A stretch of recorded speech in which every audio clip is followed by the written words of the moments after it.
2026 പുതുവർഷം പിറന്നതേയുള്ളൂ. അപ്പോഴേക്കും ഇന്ത്യൻ റെയിൽവേയിൽ നിന്ന് ചരിത്രപരമായ ഒരു വാർത്ത വരികയാണ്. വെള്ളത്തിൽ നിന്ന് കറന്റ് ഉണ്ടാക്കി ഓടുന്ന ട്രെയിൻ എന്ന് കേട്ടിട്ടുണ്ടോ? അത് വെറും ഒരു സയൻസ് ഫിക്ഷൻ കഥയല്ല. ഇന്ത്യയിൽ അത് യാഥാർത്ഥ്യമാവുകയാണ്. ഇന്ത്യയിലെ ആദ്യത്തെ ഹൈഡ്രജൻ ട്രെയിൻ സർവീസിന് തയ്യാറെടുത്തു കഴിഞ്ഞു.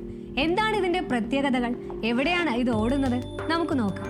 ഹരിയാനയിലെ ജിൻ മുതൽ സോനിപത്ത് വരെ 90 കിലോമീറ്റർ പാതയിലാണ് ഈ അത്ഭുത ട്രെയിൻ ഓടാൻ പോകുന്നത്. ഈ വരുന്ന റിപ്പബ്ലിക് ദിനത്തിൽ, അതായത് 2026 ജനുവരി 26-ന് ഇതിന്റെ ട്രയൽ റൺ ആരംഭിക്കും. ഇതിനായുള്ള അവസാനഘട്ട ലോഡ് ടെസ്റ്റുകൾ ജിൻ റെയിൽവേ സ്റ്റേഷനിൽ ഈ ആഴ്ച നടക്കും.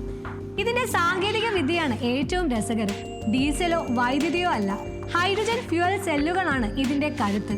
ലളിതമായി പറഞ്ഞാൽ 9 കിലോ വെള്ളത്തിൽ നിന്ന് ഉൽപ്പാദിപ്പിക്കുന്ന 900 ഗ്രാം ഹൈഡ്രജൻ ഉണ്ടെങ്കിൽ ഈ ട്രെയിൻ 1 കിലോമീറ്റർ ഓടും. മണിക്കൂറിൽ 150 കിലോമീറ്റർ വരെയാണ് ഇതിന്റെ വേഗത. പുകയില്ല, ശബ്ദമില്ല, പൂർണ്ണമായും പരിസ്ഥിതി സൗഹൃദം. സ്പാനിഷ് കമ്പനിയായ ഗ്രീൻ എച്ചുമായി ചേർന്നാണ് ഇന്ത്യൻ റെയിൽവേ ഈ പദ്ധതി നടപ്പിലാക്കുന്നത്. ഇതിനാവശ്യമായ ഇന്ധനം നിറയ്ക്കാൻ ഇന്ത്യയിലെ ഏറ്റവും വലിയ ഹൈഡ്രജൻ പ്ലാന്റ് ജിൻഡിൽ സജ്ജമായി കഴിഞ്ഞു. ചെന്നൈയിലെ ഇന്റഗ്രൽ കോച്ച് ഫാക്ടറിയിൽ നിർമ്മിച്ച അത്യാധുനിക കോച്ചുകളാണ് ഇതിനായി ഉപയോഗിക്കുന്നത്. നിലവിൽ 4 ഡ്രൈവർ പവർ കാറുകളും 16 പാസഞ്ചർ കോച്ചുകളും ഡൽഹിയിലെ ഷാപൂർ ബസ്തിയിൽ എത്തിയിട്ടുണ്ട്. ഒരു മെട്രോ ട്രെയിനിലെ സൗകര്യങ്ങൾ ഇതിലും പ്രതീക്ഷിക്കാം. ഓട്ടോമാറ്റിക് ഡോറുകൾ, AC കോച്ചുകൾ, സുഖകരമായ സീറ്റുകൾ, വിവരങ്ങൾ അറിയാൻ ഡിജിറ്റൽ ഡിസ്പ്ലേകൾ, അങ്ങനെ എല്ലാം ഹൈടെക് ആണ്. AC പ്രവർത്തിക്കുന്നതും ലൈറ്റുകൾ കത്തുന്നതും വരെ ഈ ഹൈഡ്രജൻ ഊർജം ഉപയോഗിച്ച് തന്നെയാണ്. വന്ദേ ഭാരതിന് ശേഷം ഇന്ത്യൻ റെയിൽവേയുടെ മുഖം മാറ്റുന്ന അടുത്ത വിപ്ലവമാണിത്.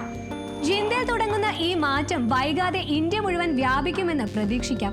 ഒപ്പം നമ്മുടെ അന്തരീക്ഷം മലിനമാകാതെ സൂക്ഷിക്കാനും ഇത് സഹായിക്കും. ഹൈഡ്രജൻ ട്രെയിനിനെ കുറിച്ചുള്ള നിങ്ങളുടെ അഭിപ്രായം എന്താണ്? താഴെ കമന്റ് ചെയ്യുക. കൂടുതൽ ബിസിനസ് ടെക് വാർത്തകൾക്കായി മണി ന്യൂസ് മലയാളം സബ്സ്ക്രൈബ് ചെയ്യാൻ മറക്കല്ലേ. നന്ദി.